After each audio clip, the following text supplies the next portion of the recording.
Roseluck didn't know what to do.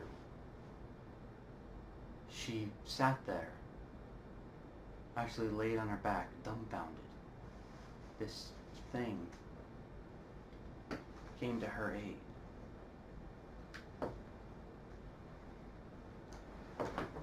Before she could get a word in, even a thank you, he grabbed her by her waist and hoisted her up, setting her down and saying the very words that she wouldn't forget. "You need to be more careful, citizen. You're lucky a Bobby was near you. However, next time you may not be so lucky. Remember to bring someone with you, or over to Bobby like me, and we'll escort you to do your daily routine." He nodded his hat and then began walking away. Rarity was at a loss for words, didn't know what was with him.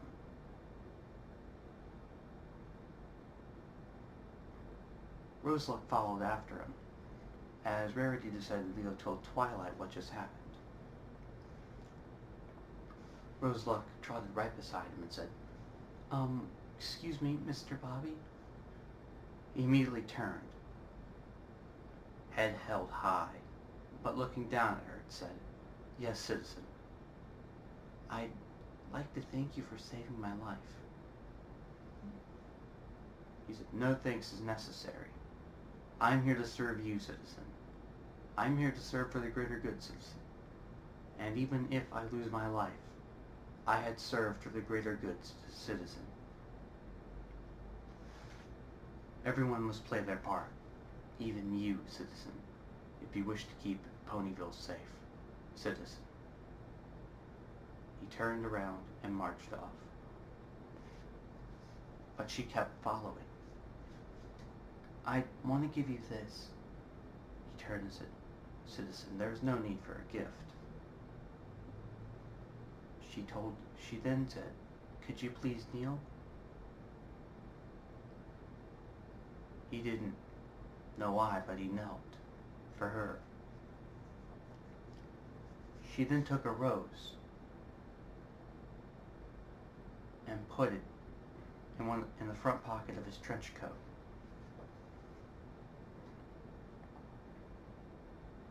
She smiled, saying, "Well, there's my thank you.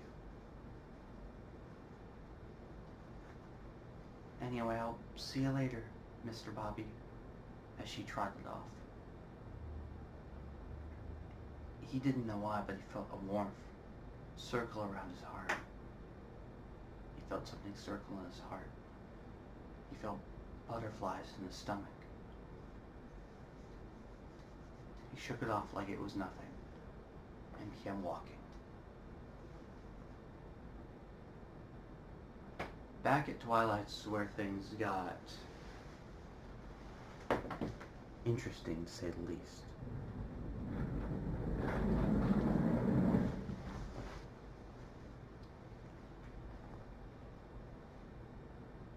Back at Twilight's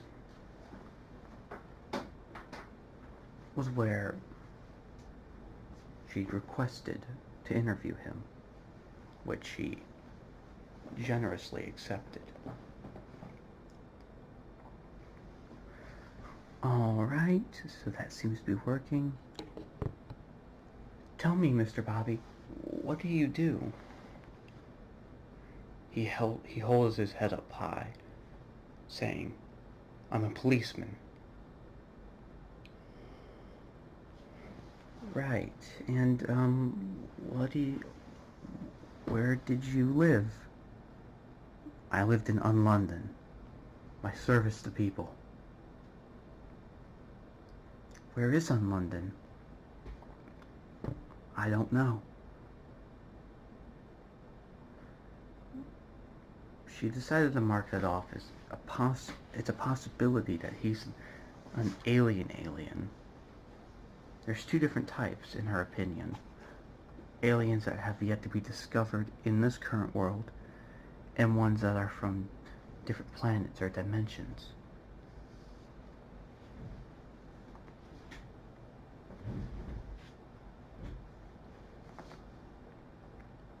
She then said, "Well, how old are you?" He looked at her with a probably serious expression behind the bandages, and said, "I don't know, citizen." "And why do you keep referring to everyone as citizen?" "Back in UnLondon, everyone was... You're either a citizen or a bobby. Bobbies are there to protect and service the citizens. The citizens must also play their part." "Well, don't call me citizen. Just call me Twilight." "Okay, Twilight."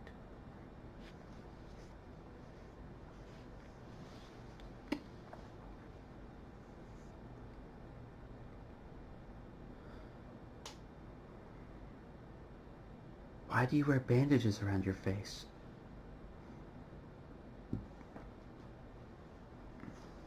"I not only wear them as a sign of pride and happiness. I wear them for what I used to be. But I'm not going to go into that, Miss Twilight. For later, I will. I will go into it later."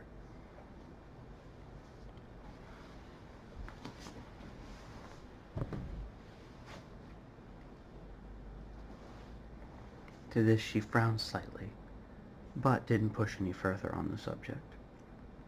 "Okay."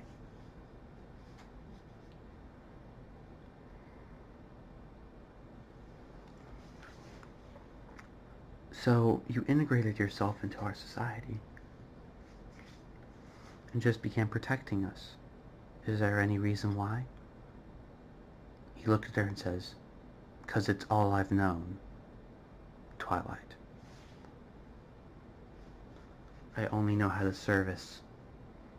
I only know how to protect and service the people. Service citizens. It is belief in many of UnLondon's bobbies that our lives are irrelevant compared to the citizens that we must protect. However, even though he says that there are no special privileges amongst us, everyone is equal, the bobbies do not feel that way.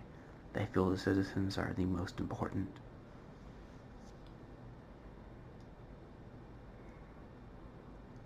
To this she says, I'm sorry. You said he?" Changing topic. "But change the topic." She gives off a small frown and says, "I think that's all the questions I have for today." She goes upstairs, and later comes back down wearing a rather fancy dress. He says, "What is that you're wearing?" "It's my dress to the gala."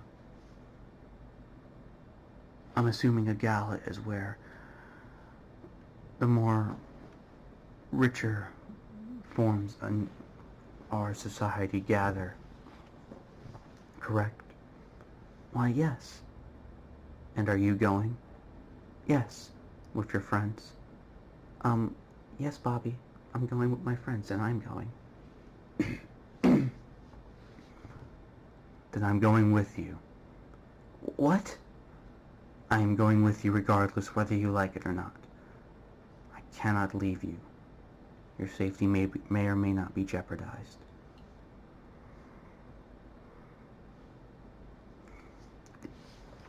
She put her hoof to her chin and thought, this would be a good opportunity to introduce him to Celestia. "All right. Are you sure you're ready?" "Times can be unpredictable, Twilight. But regardless, you will always have to be ready where I'm from." He nods his head and said, "Let's go." She smiles.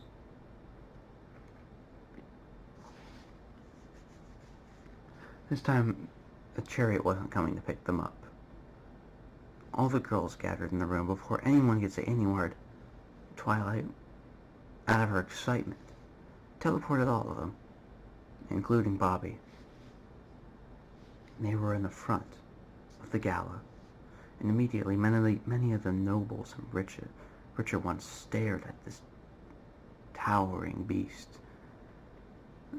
It was who they all thought and somehow felt had an authoritative stance, but standing directly next to Twilight, walking with her, protecting her. Hands were behind his back.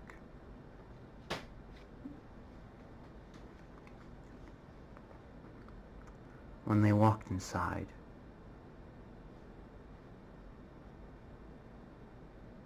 Princess Celestia saw them, but gave a curious look at the new opposing figure. She didn't really know how to take it.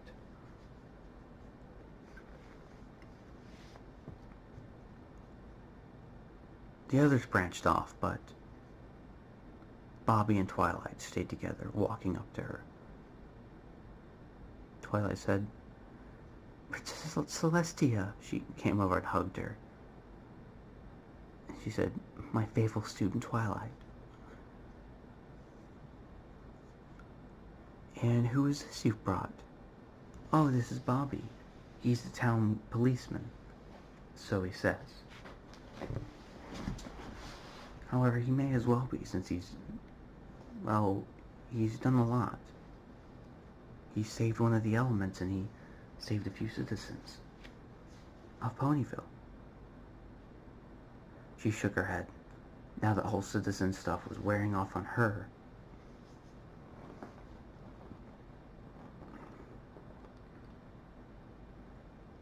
"Is that right?" She raised an eyebrow, slightly looking at him. He stood tall, unflinching, unwavering.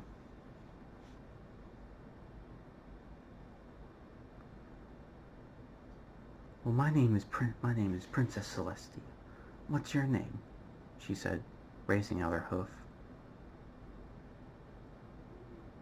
He walked in front of her, extending one hand, grabbing it and shaking it. "My name is Bobby. I'm the protector and defender of Ponyville, and I am the personal guardsman of Princess Twilight," he said, lowering his hand, only to rest right behind his back. "Since you are also of this status, I will allow you to get close. And since I've heard much about Princess Luna and have a good idea of what she looks like, I will also let her get close. And apparently her brother and family, which I know she has now, I will let get close. Somebody apparently named Shining. But however, anyone else, I will not allow them to get even a foot within her area."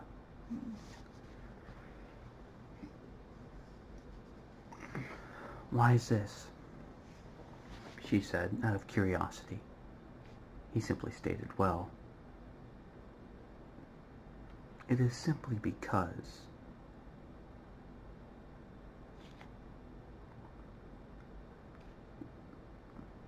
it's all I've known, to protect and service citizens and people, and apparently ponies alike, to service them till death, to service them till my job is done.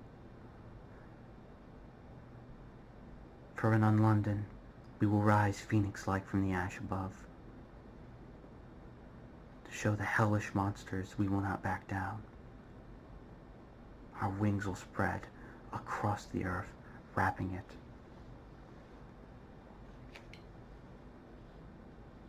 Good day, Miss Celestia."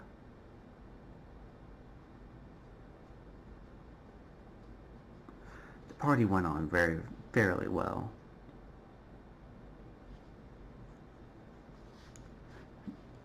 standing there right by her side, and when someone would get too close, he'd set one boot in front of him in a threatening and intimidating posture, with one hand on his nightstick that was still holstered, staring right at them, and they'd back off. She said, "You can stop doing that, you know." He shook his head, saying,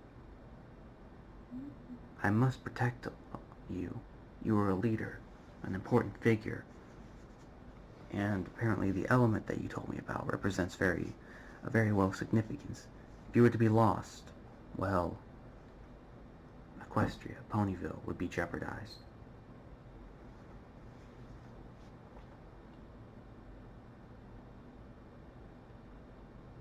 He simply sat there, staring.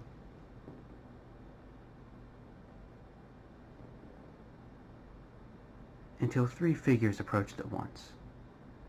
Shining, Blue Blood, and Luna. Twilight thought, on the inner sides of her brain, thought, "Oh dear,